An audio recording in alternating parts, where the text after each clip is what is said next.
Let's go to the Palestinians. Do you have another option, another solution? Absolutely. The Palestinians, I know it sounds radical and revolutionary, are a perfectly capable people of taking care of themselves.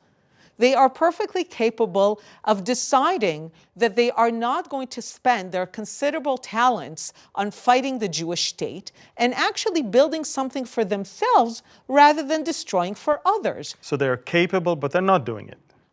Because the world continues to indulge them as if they can't do it, and therefore continues to funnel money as if they are a poor, helpless people who cannot do anything.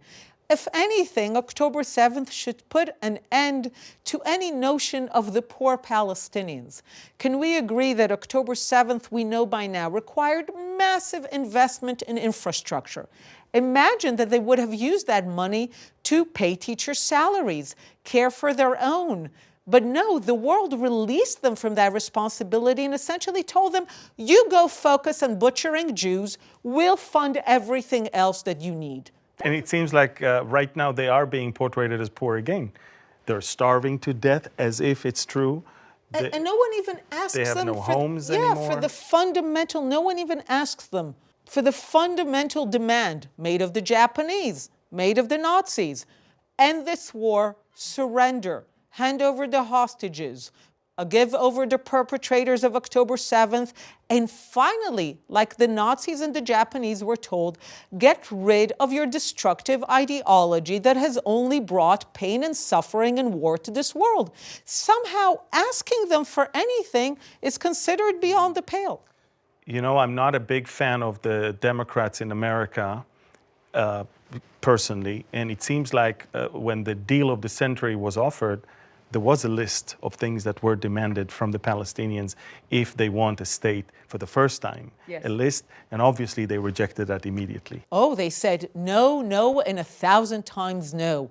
Which again, at one point, we need to begin listening to the fact that they're saying, we don't want a state. Our bigger priority is for the Jews not to have a state. And I have to share with you, having done this for 15 years now, you know, for a very long time I told myself, okay, the people don't understand, so I need to educate them. And I would write books and essays, and I would give lectures, and I would go to various capitals and hold meetings, and I would tell them, look what's going on. And again, listen to Palestinians. They're telling you what's going on. At one point, I'm beginning to ask myself, is this not about ignorance? Is this not about blindness?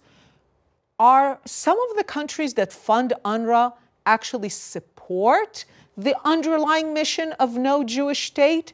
Could it be that for some people in the West, the idea of sovereign Jews, Jews who are masters of their fate, still somehow feels wrong? And?